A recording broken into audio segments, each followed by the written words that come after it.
Itu pelita bagi kakiku. Sudah rubuh Babel. Apa itu sudah rubuh Babel? Mengapa ceritanya Babel? Dalam buku saya Khilafah terakhir, saya tuliskan sejarah dunia itu, sejarah manusia dunia. Dimulai itu di Babel. Dan nanti berakhir di Babel, saudara ya. Mulainya di Babel, berakhir di Babel. Aneh ya, saudara ya. Manusia pertama, Adam dan Hawa. Ketika mereka keluar dari Taman Eden, mereka perginya kemana, saudara? Ke sebelah timurnya Eden, yaitu apa? Elam, Iran. Ya, mereka pergi ke Iran. Tetapi peradaban seluruh dunia itu bukan dimulai dari Adam dan Hawa, tapi dari mulai keturunannya. Ketika mereka mulai membangun kota yang Nimrod itu ya, mereka mulai di Babel. Mereka jalan ya ke Mesopotamia itu sepanjang sepanjang Sungai Efrat itu, saudara ya. Dan mereka membangun peradabannya di Babel.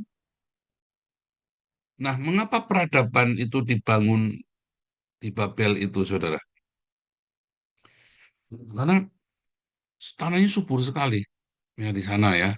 Ya sepanjang Sungai Efrat itu tanahnya subur. Mereka cari ikan, banyak binatang-binatang flora fauna ya, saudara ya.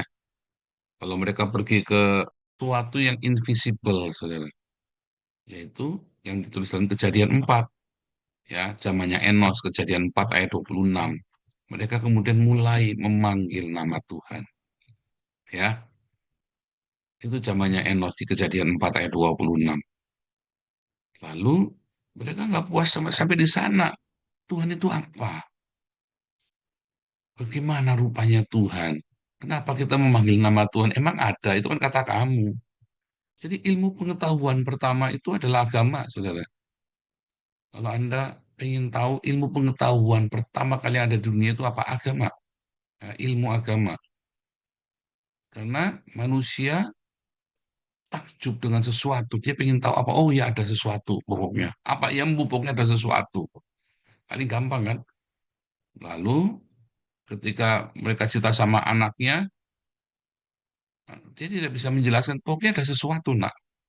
Ada sesuatu yang tidak dimengerti dan ketika ada bledek nyamuk judul ya sampai jumbul saudara ya sampai terberak-berak mereka itu kalau kena bledek begitu ya wah itu kentutnya bidadari dia bilang begitu saudara ya. Atau apalah gitu ya itu pemahaman yang paling simpel saudara. Oh ini Tuhan sedang berduka yang para malaikat sedang berduka makhluk-makhluk surgawi sedang berduka sehingga langit menjadi kelam ketika terjadi gempa bumi. Oh nih dewa-dewa sedang marah ketika terjadi bencana. Itulah agama, saudara. Itulah ideologi. Itulah ilmu pengetahuan pertama di dunia. Dan itu digunakan untuk menyatukan orang-orang. Ya, untuk meden-medeni, saudara. Dimulai dari meden-medeni anakmu, saudara. Ya kan? Kalau saya lagi debat sama Islam, kata tentang jin setan, saya bilang, mana ada jin setan, saya bilang. Segala macam. Oh, itu kan kita gunakan untuk ngajari anak kita supaya anak kita nurut. Kamu anakmu kamu diajari nurut dengan takut-takutin setan sama jin. Anak saya mah nggak ada yang takut sama jin sama setan. Ya, itu kan paling gampang nakuti anakmu kan dengan jin sama setan kan, supaya dia nurut sama kamu kan. Oh hati-hati saudara, bodoh kamu kalau nakut-nakuti anakmu dengan jin dan setan. Ya, jangan, jangan kamu takut-takuti anakmu dengan jin dan setan. Kan tidak ada, itu kan hanya ilusi saja. Ya, ya. Nah itulah ideologi pertama, itulah ilmu pengetahuan pertama, itulah ya asal muasalnya agama. Ya saudara ya, dan manipulatif. Ya, semua agama itu manipulatif, saudara. Tujuannya adalah supaya kamu nurut sama penguasa. Semua agama itu supaya kamu entah penguasanya siapa di rumahmu, ibumu, bapakmu, Pak RT, atau siapa pendetamu, penguasanya siapa? Bupati. Mereka kan takut-takuti kamu dengan agama. Padahal mereka sendiri tidak takut dengan agama. Buktinya apa? Buktinya mereka selingkuh, korupsi, ya kan? Ya, Gusti Allah ki boten sare, dia bilang begitu ya saudara. Kenapa ngomongin Gusti Allah boten sare saudara? Karena kamu putus asa, mau balas nggak bisa, nggak punya kekuatan. Sehingga aku bilangnya apa? Gusti Allah boten sare, Ya kan? Coba kalau kamu punya kekuatan, nggak pakai Gusti Allah Motun Sare, kamu pites sendiri, bener nggak? Ayo, kamu kan menggunakan agama untuk memanipulasi dirimu sendiri kan? Nah, ideologi agama-agama Islam, Kristen, Buddha, Hindu, yang namanya agama, itu dipakai memang untuk memanipulasi rakyat. Oh, Kristen pernah, jangan ngomong enggak, pernah ya, tahun 300 sampai tahun 1600. Kristen dipakai oleh orang-orang untuk memanipulasi rakyatnya, saudara. Yang paling sinting ya yang di Inggris itu. Karena rajanya ngaceng, pengen kawin lagi, masih punya istri, udah dia lepas dari semua gereja, dia bikin gereja sendiri, yang penting aku boleh kawin lagi. Lah, dipakai, saudara, jangan hati-hati, saudara ya. Loh, kalau gitu, nah iya, agama itu salah, saudara. Dan itu Tuhan akan runtuhkan. Mengapa salahnya di mana agama? Karena agama-agama itu penuh dengan aturan-aturan itu dipakai buat memanipulasi akal sehatmu, dan akal sehatmu jadi tumpul sehingga kamu tidak mengenal Tuhan yang sejati. Ya, jadi saya sekarang mulai mengkritik ya gereja Katolik, Ortodoks, semua gereja-gereja dengan ritual-ritual yang aneh-aneh itu, saudara. Saya mulai kritik. Ya, dari mana Yesus pakai buntelan begitu, pakai teropong, pakai kerudung-kerudung yang aneh-aneh itu. Terus kamu bilang kamu mengklaim bahwa gerejamu yang paling mirip dengan Yesus. Kamu lagi halu, sinting kamu. Pada itu. Iya kan? Romonya sinting. Kamu ya jemaatnya gimana nggak sinting? Iya kan? Mana ada para rasul menggunakan pakaian segala kemewahan, jubah beremas-emas begitu? Tidak ada, saudara. Kamu belajar sama siapa? Belajar sama para imam. Itu aja bait suci yang jadi runtuhkan sama Yesus kok. Kamu malah mau bikin bait suci lagi. Iya kan? Lah yang benar bagaimana? Yang benar adalah diakonia. Karena para rasul, kamu bolak-balik ditulis apa? Pedulikan orang miskin. Jangan kamu abaikan orang miskin. Ya, bolak-balik di dalam perjanjian baru. Ditulis bolak-balik. Malah yang buntelan kayak lontong itu ndak ada, saudara. Perjamuan suci ndak ada perjamuan suci. Adanya apa, saudara?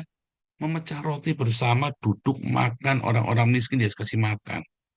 Perjamuan suci yang benar itu bukan yang mecah-mecah roti, ya, sambil nangis-nangis termehek-mehek begitu. Bukan perjamuan suci yang benar kamu berdiakonia. Itulah perjamuan suci. Makanya ada namanya pelayan meja, diaken, yang membagi-bagi makanan. Ya, saudara ya. Hati-hati, hati-hati, saudara. Jangan sampai semua ritual, semua ya klaim-klaim bahwa gerejamu yang paling ritual gerejamu yang paling mendekati para rasul. Tidak ada. Tidak ada ritual. Kalau kamu berkata gerejamu seperti jemaat mula-mula, maka nggak ada ritual di gerejamu, saudara.